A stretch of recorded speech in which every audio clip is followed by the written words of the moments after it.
बहुत पुरानी बात है। मुगल दरबार में अकबर बादशाह बैठे थे।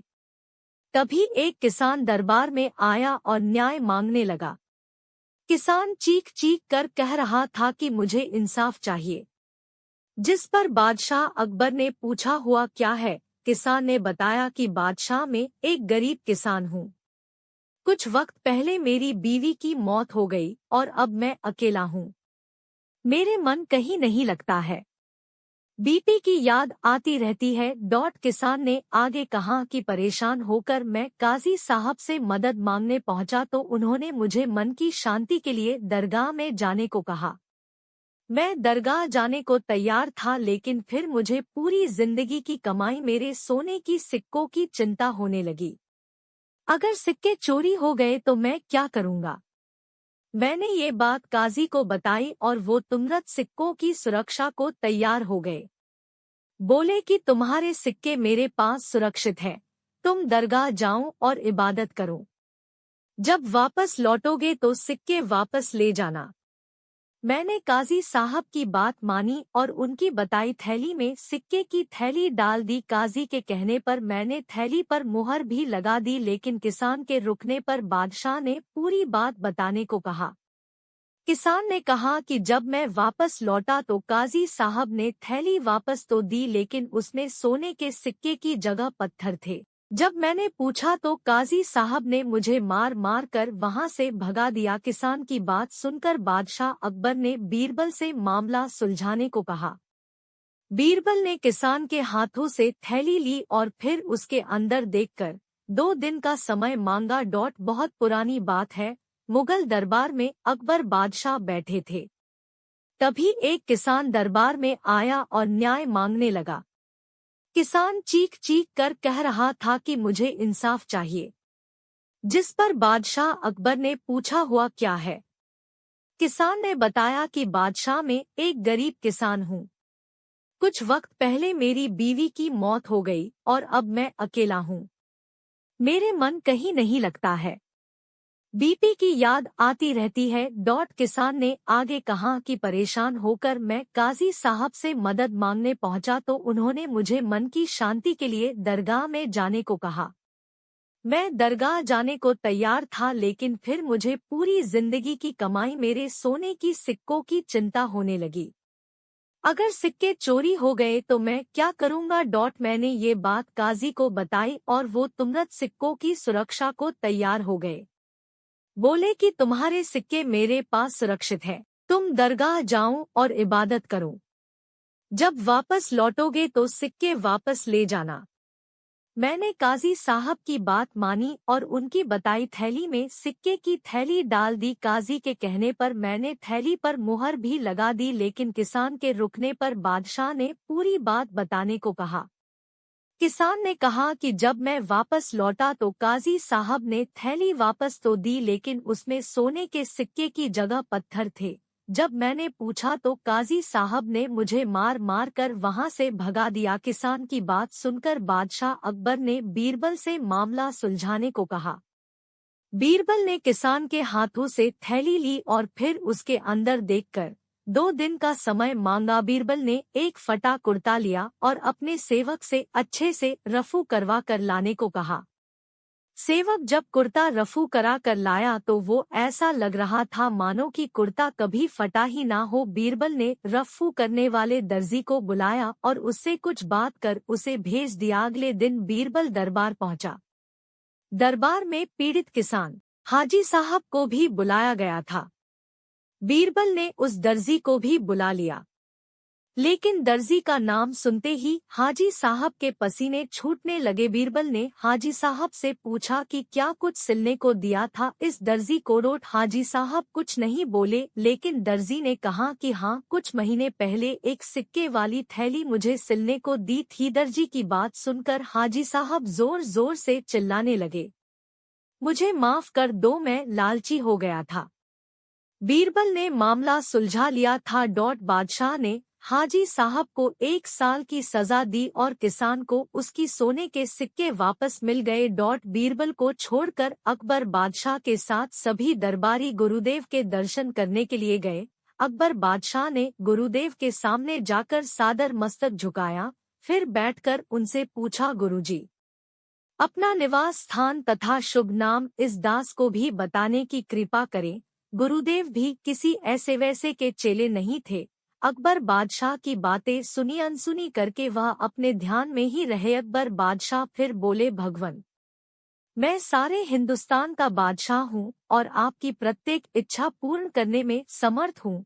आप कृपा करके एक बार मेरी ओर नजर उठाकर देख ले तो मैं आपको धन्य समझूंगा। इस पर भी जब गुरुदेव ने ध्यान नहीं दिया तो अकबर बादशाह ने 10,000 रुपए मूल्य का कड़ा, जिसे वह स्वयं पहने हुए थे, हाथ से उतारकर गुरुदेव के चरणों में यह सोचकर रख दिया कि लालच में शायद कुछ आशीर्वाद देकर इस बहुमूल्य कड़े को स्वीकार कर लें।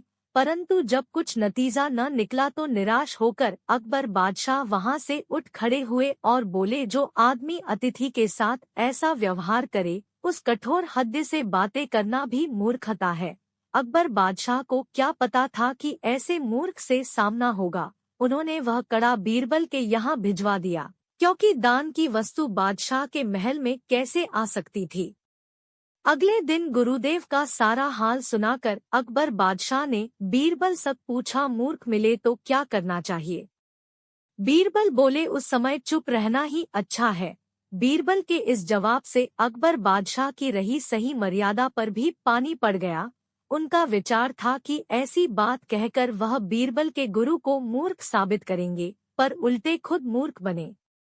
अकबर बादशाह को चुप देखकर बीरबल बोले, जब मैंने पहले ही उनका स्वभाव आपको बता दिया था कि उन्हें रुपए पैसे का लालच नहीं है, कभी किसी के दरवाजे पर वह नहीं जाते और मेरे कहने पर बड़ी मुश्किल से तो वह मिलने को राजी हुए थे, फिर आपने उन्हें लालच क्यों दिया। आपने अपशब्द कहकर गुरु का अपमान किया है। आपको धन दौलत का घमंड है, इसलिए वह आपसे नहीं बोले। बीरबल की बात सुनकर अकबर बहुत लज्जित हुए। मूर्ख के सामने चुप रहना ही श्रेयस्कर है। एक बार अकबर बादशाह के उस्ताद पीर साहब मक्का से चलकर दिल्ली आए। रास्ता न जानने की वजह से उन्हें बड़ी मुश्किलों का सामना करना पड़ा था।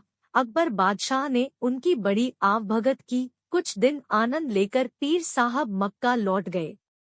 सबसे बड़ी गर्ज अकबर बादशाह विनोदी स्वभाव के थे। उन्हें पहेलियां बुझाने का बड़ा शौक था। उनके दरबार में एक से बढ़कर एक विद्वान और बुद्धिमान भी थे, लेकिन अकबर की अधिकतर पहेलियों का उत्तर बीरबल ही देते थे। यूँ कहिए कि बीरबल ही अकबर की पहेलियों का उत्तर दे पाते थे, इसलिए अकबर बादशाह उनसे प्रसन्न रहते थे। एक दिन की बात है कि बीरबल दरबार में उपस्थित नहीं थे। बीरबल की अनुपस्थिति में दूसरे सभासद बीरबल के विषय में अकबर के कान भर रहे थे, उनकी तरह तरह से बुराई कर रहे थे। अजब पीर साहब चले गए तो अकबर बादशाह ने बीरबल से पूछा, बीरबल, क्या तुम्हारे भी कोई गुरु है जैसे कि मेरे पीर साहब हैं? यदि हैं तो वे कहाँ रहते हैं? कभी आते जाते भी हैं या नहीं? बीरबल ने जवाब दिया, जहांपनाह, मेरे भी गुरु है, लेकिन वह बाहर रहते हैं, कहीं आते जाते नहीं। हाल ही मैंने सुना है कि मेरे गुरुदेव किसी को कुछ बताते भी नहीं और कभी किसी से एक पैसा भी नहीं लेते। रुपए पैसे का उन्हें लोभ नहीं है। यह सुनकर बीरबल के गुरु के प्रति अकबर बादशाह के मन में श्रद्धा उत्पन्न हुई और उन्होंने बीरबल से अपने गुरु से मिलवाने का आग्रह किया। अकबर बादशाह से बातें करके जब बीरबल रास्ते में आए तो उन्होंने देखा कि लकड़ी बेचने वाले एक बूढ़े ने परिश्रम करके लकड़ियों का एक गट्टर बांधा हुआ है। वह सुबह से शाम तक इधर-उधर भटका, पर किसी ने भी उसे उचित मूल्य देकर वह गट्टर नहीं खरीदा। लाचार होकर बूढ़ा लकड़हारा गट्टर अपने घर वापस लिए जा रहा था। पहले तो बीरबल ने उस लकड़ी बेचने वाले से लकड़ियों के उस गट्टर का मूल्य पूछा, फिर उसे अपने घर ले गए और उससे बोले, मालूम होता है कि तुम समय के कुचरक में फंसकर इस दीन अवस्था में पहुँचे हो।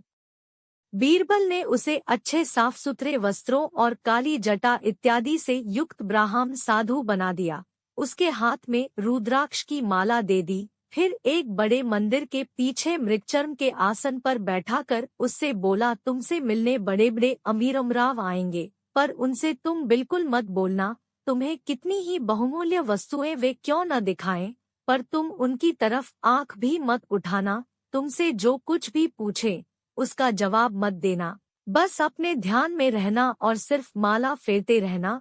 ध्यान रहे, यदि इसके अलावा तुमने कोई भी हरकत की तो तुम्हारी खैर नहीं, क्योंकि मैं तुम्हारी हरकतों को देखता रहूंगा। बूढ़े लकड़हारे ने बीरबल की बातों को स्वीकार कर लिया। जब बीरबल को यकीन हो गया कि वह भली भांति स्वांग कर सकता है, तब वह अकबर बादशाह के पास दरबार में गए। दरबार में उस समय सभी दरबारी उपस्थित थे। बीरबल ने अकबर बादशाह को अपने गुरु के आने की शुभ सूचना दी और कहा, पहले तो गुरुदेव ने दर्शन देने से इनकार किया, पर मेरे खुशामद करने पर वह पधारे हैं और मंदिर के पिछले हिस्से में आसन जमाए हुए हैं। उन्होंने आप लोगों को दर्शन देना भी स्वीकार कर लिया है, लेकिन मुझे साथ आने को मना कर दिया है। यदि मैं हट करके जाऊंगा तो हो सकता है वह मुझे शाप दे दे। आता आप और लोगों के साथ उनके दर्शन करने के लिए जा